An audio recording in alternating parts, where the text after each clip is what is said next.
Good afternoon, sir. Good afternoon, ma'am. Good afternoon. Take a seat. You are Ayush Krishna. Yes, thank you, sir. Ayush, please give a brief introduction. Sir, my name is Ayush Krishna. Currently, I am undergoing training as a probationer in IGNFA as Indian Forest Service Officer. I have done my graduation from IIT Guwahati as a BTech engineer in engineering physics. My schooling was from Ramakrishna Mission Vidyapit, and my hometown is Muzaffarpur, sir.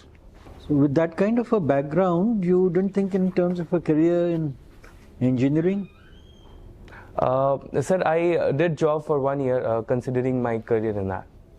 Sorry? Sir, I did a job for 1 year, sir. Then what happened? Sir, the purpose of the job to had some financial security and then go for preparation. So I did that, sir. No, but what impels you to go into the civil service? Sir, civil services, when I think of civil services, what I see is a lot of opportunities and the diversity through which I can serve two different problems of the society and be a part of the same. Okay, one last question. Have you heard the name of one Mr. George Soros? Yes, sir. He was in news. Yes. Who is he? Why he was in news? What does he do? Any idea? Sir, he is a person who was responsible for fall of the UK money, respective value of UK money with respect to dollar. Number one, because he took down all the shares in a day. So he was famous for that, to disrupting the market.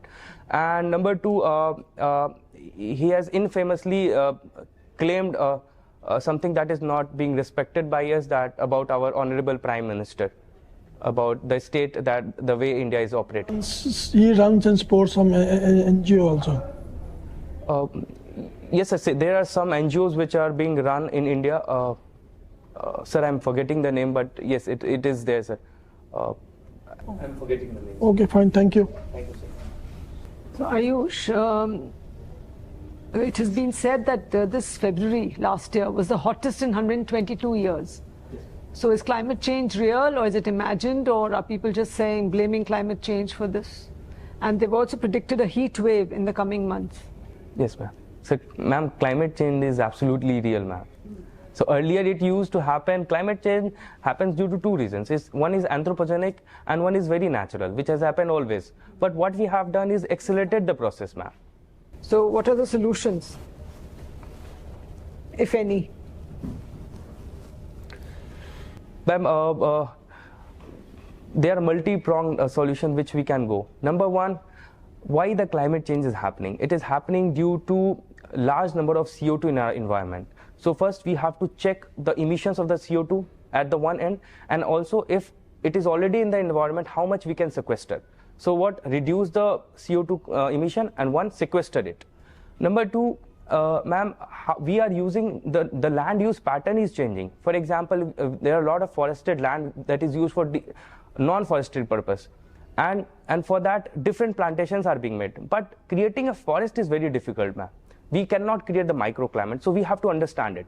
Number three, the way living standards are being promoted. For example, every time this is promoted unsustainable, every time we are having ACs, cars and everything. So we have to make a lifestyle change that is being also promoted by our Honorable Prime Minister.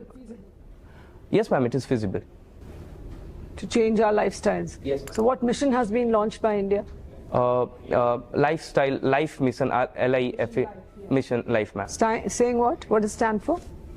Lifestyle for environment. Environment. And what are the main thrust points or main points under the life mission life?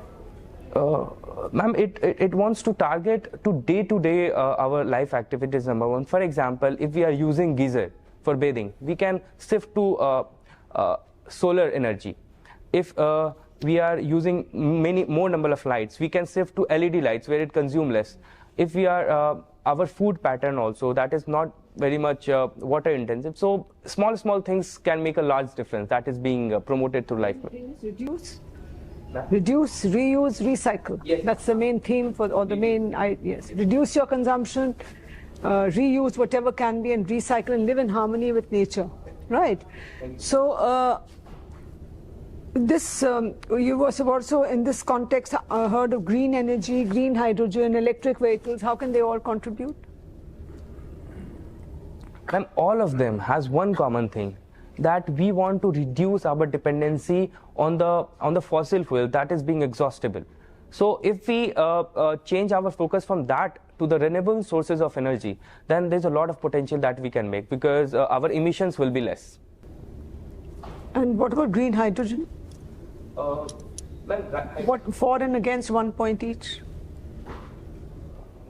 Ma'am, for green hydrogen, hydrogen itself is, for example, when we consumption of hydrogen happens, so it just produces water and vapor, so it is nothing to contribute to greenhouse gases. And against point is that the process itself is costly as of now. We are not able to do it in an efficient manner. For example, having hydrogen. What is the process? Ma'am, hydrogen is being combined with oxygen, and that the combustion process gives us the H2O and the energy.